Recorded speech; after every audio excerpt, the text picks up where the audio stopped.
Welcome to the Wars of the Roses. This is my latest little project. Actually, it's not so little as I think you'll see.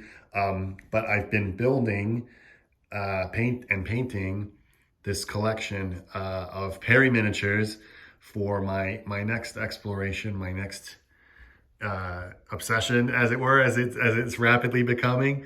Some models for the Wars of the Roses. So these are all Perry miniatures. At least the ones that I've got here are plastic.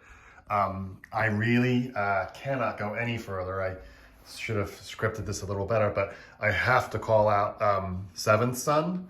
The channel on YouTube absolutely got me hooked on everything here. I'm watching all of the videos that the guy makes like multiple times, just absorbing it all and learning more and frankly just getting inspired, which is what I really find myself doing with YouTube a lot. So let me walk you through what I'm planning on doing here. So as you can probably tell, these models are on they're on individual bases, but I've got these basically they're like movement trays that come like this. They're by a company called Phalanx Consortium. I think they're for another game called Oathmark. But basically it's laser cut wood. You get the bases, and I just really, I saw them at the last, what was it, Historicon convention I was at, and just thought like, wow, that'd be really good for some like ranks and flanks kind of game. So I purchased a bunch and also bought a bunch of minis to go with it.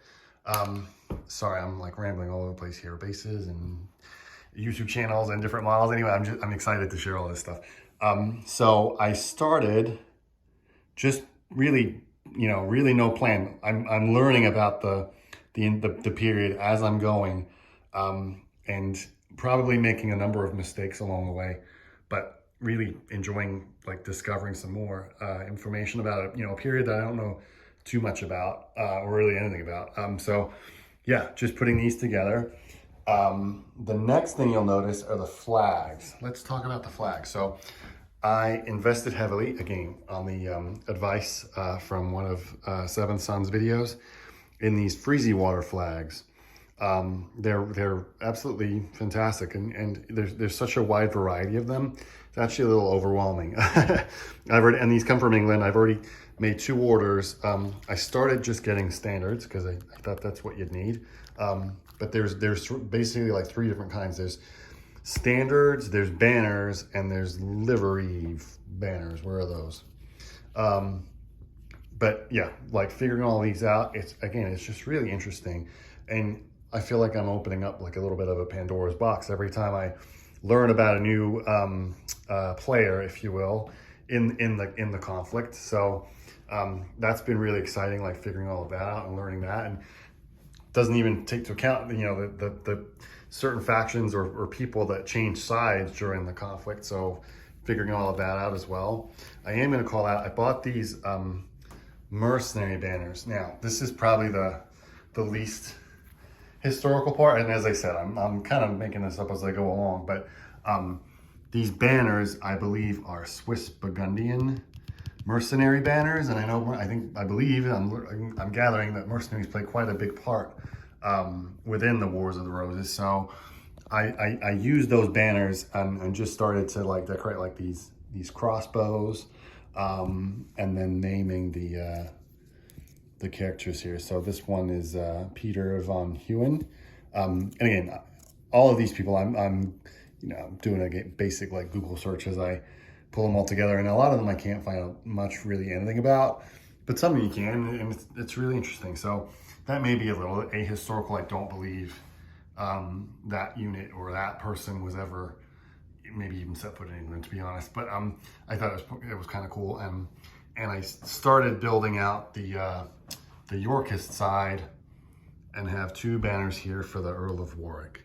When I lived in England, I used to love visiting Warwick Castle. Like, that was like just the most atypical, prototypical, whatever the word is, castle you can imagine. And so I started there. Anyway, so I've got a big block or a block of billmen, got some heavy knights, or heavy cavalry.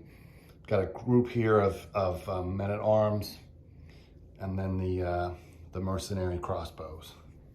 So what's next? Well, I've already built everything. This is quite a daunting set of models that I'm looking to paint. And as you can tell, they've all been undercoated or primed already. Typically I'm looking to paint these with contrast paints. But again, I've got a big unit of archers. I bought a little cannon or field piece. A couple more units of mercenary pikemen. Cavalry, I've got 2 sets of light cavalry or hobilars, and then another unit of heavy cav. I've got another unit of men-at-arms. I do actually have a 3rd unit of men-at-arms. I don't think they were that profuse at the time, so I'm probably not gonna paint the 3rd one. And then I've got another unit of bill, another unit of bill, another group of archers, and then I bought some of the Perry miniatures medals for one of the characters. I believe this is Henry the 7th. But I definitely want to invest in some more character models. It wasn't crazy, but you get a few on the plastic sprues, specifically I think for the men-at-arms, but I wasn't that thrilled about them, so probably not gonna paint them. I do have a few other little bits and pieces. I got some handgunners as well, but I'm gonna start here. So in terms of the rules, planning on doing this kind of in 3 ways. And again, shout out to Seventh Son for compiling this. You can get this from his YouTube channel or via his YouTube channel. This is to be used with Hail Caesar. I'm really liking this approach that I've started to develop, where I start just with like small skirmish games like Lion Rampant. I'm still really into Warhammer historical or Warhammer Ancient Battles. That's really where I'm envisioning I'm going to spend most of my time playing with this motley crew. But if I can get enough of it done, obviously you need a lot of minis for a Hail Caesar game. I'll see this as the end game for using rules. And then again, just in terms of like historical information, this again is like all new to me. I'm sure I'm making all kinds of mistakes, but just in terms of like some, interesting history here, this is really good, super accessible. And then Freezy Water Flags, who also gave me the flags over there, make these little publications. I really haven't had a look. Oh, look, I haven't even opened this yet. Oh, it's got flags in it. Yay. This is also like a really useful little bite-sized amount of information around a specific battle. I probably look to get some more of those. I do have a couple of other books, but this is kind of where I'm spending most of my time. And time, on that note, I'm once again moving house at the end of the month. We'll have a much bigger space, much bigger place, and we should hopefully be able to create some more content, create some more battle reports and things like that. I'm going to build a new table. Excited to get all that done. So that's sort of something that I'm looking to do. I can, I doubt I'll get this finished by the time I move, but should be certainly along my way. Anyway, that was just a quick update, a little bit of a ramble.